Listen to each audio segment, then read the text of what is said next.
ये जो दो देश देख रहे हैं, उत्तर कोरिया और दक्षिण कोरिया, अब यहाँ पर एक बड़ी मुसीबत हो गई है। उत्तर कोरिया ने अचानक से अपनी सेना को तैयार होने के लिए कह दिया है। क्या नए युद्ध की तैयारी हो रही है? जानेंगे क्या है मामला। वहीं दूसरी तरफ वर्ल्ड बैंक ने अब रिपोर्ट जारी करके कहा है क्या बांग्लादेश की इकोनॉमी को लेकर। बांग्लादेश में एक नया उथल पुथल मचा है। हालांकि इसके लिए वो भारत को दोष दे रहे हैं, पर 1000 वर्कर्स के पीछे इनकी सेना खुद पड़ी है और खुद से ही तबाही ये बुला रहे हैं। जियोपॉलिटिक्स में बहुत कुछ चल रहा है। हमेशा की तरह CIS न्यूज नेटवर्क के इस एपिसोड में जानने को मिलेगा बहुत कुछ। आइए जानते हैं इन खबरों को विस्तार से। उत्तर कोरिया और दक्षिण कोरिया के बीच एक बार फिर से टेंशन बढ़ गया है। अभी तो आप देखेंगे उत्तर कोरिया में ज्यादातर जगहों पर जहां भी पहुंच रहे हैं, किम जोंग उन के साथ ये उनकी बेटी आपको देखने को मिलेगी। हर जगह पे ये पहुंचते हैं तो इसे लेकर पहुंचते हैं। ऐसा माना जा रहा है कि किम जोंग उन के मरने के बाद इनकी उत्तराधिकारी के रूप में इनकी बेटी ही होगी। तो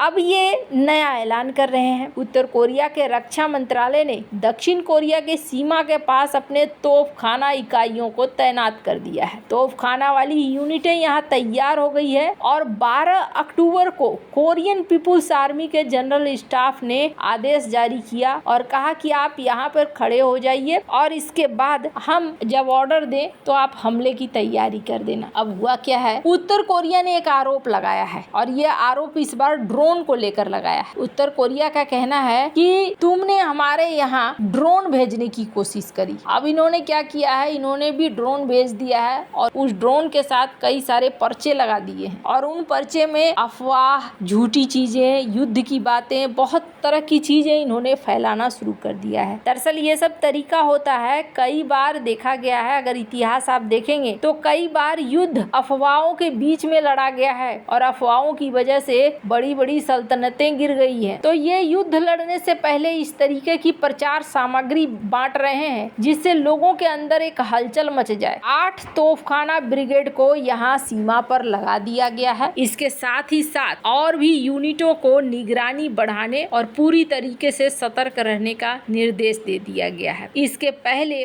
उत्तर कोरिया ने दावा किया कि दक्षिण कोरिया ने 3 अक्टूबर और फिर पिछले सप्ताह में बुधवार और गुरुवार को ऐसे ड्रोन भेजे थे जिन्होंने पर्चे गिराए थे और उसमें भड़काऊ अफवाह और बकवास भरे हुए थे। हमने ये तय किया है कि हमारे क्षेत्र में अगर कोई ड्रोन आया इसका मतलब हम पर सैन्य हमला हुआ और जब सैन्य हमला हुआ तो हम जवाब देने के लिए यहाँ तैयार हैं। दक्षिण कोरिया के रक्षा मंत्री ने तो शुरू में कहा कि नहीं, हमने ऐसा कुछ भी नहीं किया है, पर बाद में इन्होंने कहा कि हम अभी जांच कर रहे हैं, अभी पुष्टि नहीं कर सकते कि ये आरोप सही है कि नहीं सही है। अब यहाँ पर समस्याएं धीरे धीरे आगे बढ़ती जा रही है। सवाल ये हो रहा है कि एक ड्रोन की वजह से क्या युद्ध लड़ने को तैयार है या फिर कुछ और चक्कर है। चाइना ने ताइवान को घेर रखा है और इधर रूस ने यूक्रेन के साथ युद्ध शुरू करके रखा है। फिर इन सब के बीच में उत्तर कोरिया क्यों तैयार हो रहा है? जिस तरीके के हालात बन रहे हैं उसमें लग रहा है कि जियोपॉलिटिक्स में एक बड़ा गेम बचा हुआ है। खैर, जहां एक तरफ ये सब कुछ चल रहा है वहीं दूसरी तरफ एक बड़ी पुरानी कहावत है, कहते हैं अध कचरी विद्या दहे,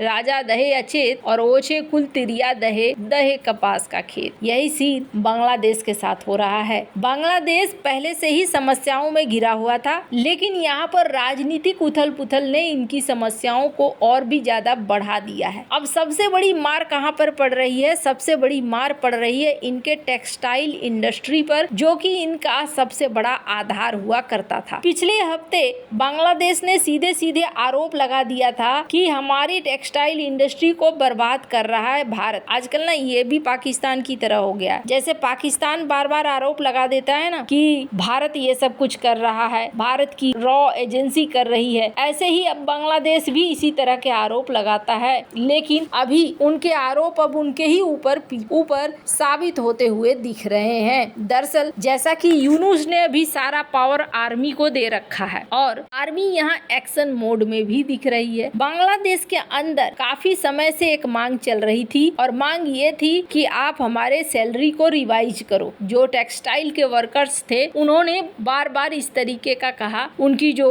संस्थाएं हैं उन्होंने भी इस बात को कहा कि चूंकि अर्थव्यवस्था में हमारा अच्छा योगदान है तो आप हमारा पैसा बढ़ाइए। लेकिन ये मामला शेख हसीना के समय से ही रुका हुआ था। अब जाकर ये देखने को मिल रहा है कि यहाँ पर जब लोग प्रदर्शन कर रहे हैं तो एक तो बहुत सारी फैक्ट्रियां पहले से बंद है, दूसरी चीज राजनीतिक उथल पुथल के वजह से ऑर्डर नहीं मिल रहे हैं, ऑर्डर कहीं और जा रहे हैं। जैसे कि द बिजनेस स्टैंडर्ड की खबर देखिए, अमेरिका को जो बांग्लादेश की तरफ से सप्लाई जाता था अब वो सप्लाई वियतनाम और भारत देने लगे हैं। बांग्लादेश की अमेरिका को जाने वाली सप्लाई रुक चुकी है। वहीं दूसरी तरफ भारत की बात करें तो भारत इस इंडस्ट्री को 2030 तक और भी ज्यादा बढ़ाना चाहता है, कम से कम 350 बिलियन डॉलर का करना चाहता है। भारत ने इसके लिए टेक्सटाइल इंडस्ट्री और टेक्सटाइल पार्क्स की भी स्थापना करना शुरू कर दिया है। भारत को बड़े ऑर्डर भी मिलने लगे हैं। अगर भारत की बात करें तो भारत के किस किस राज्य में टेक्सटाइल एक्सपोर्ट किया जाता है और कौन कौन सा राज्य इस इंडस्ट्री में आगे है, तो सबसे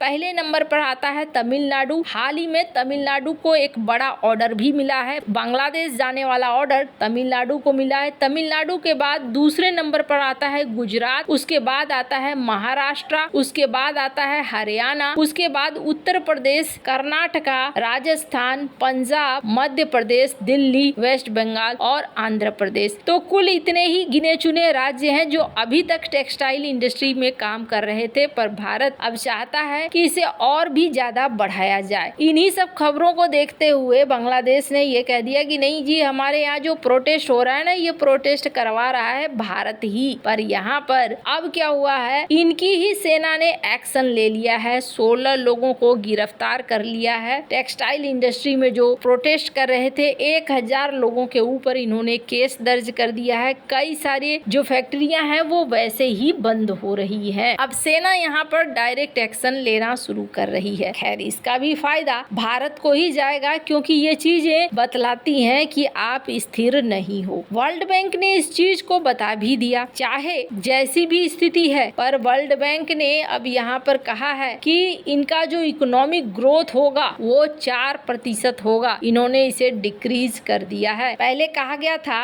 अप्रैल महीने में कि कम से कम 5.7% की रेट से बढ़ेगा बांग्लादेश, लेकिन अब ये 4% और उससे भी कम वाली स्थिति में आ चुका है। माना जा रहा है बांग्लादेश की टेक्सटाइल इंडस्ट्री अब बहुत लंबा नहीं चलने वाली है। और जहां तक बांग्लादेश की बात है, बांग्लादेश एक ऐसे मोड में जा रहा है जो आने वाले दिनों में और स्थिर हो सकता है। इसलिए भारत के लिए सबसे ज्यादा क्रिटिकल समय है। भारत को तैयार रहना होगा। भारत के पास अब 1-2 नहीं बल्कि 3-3 समस्याएं हैं। वैसे आपको क्या लगता है, इन सब मामले में आपकी क्या राय है? कमेंट कर जरूर बताएं। जल्द मिलते हैं अगले वीडियो में नई खबर के साथ।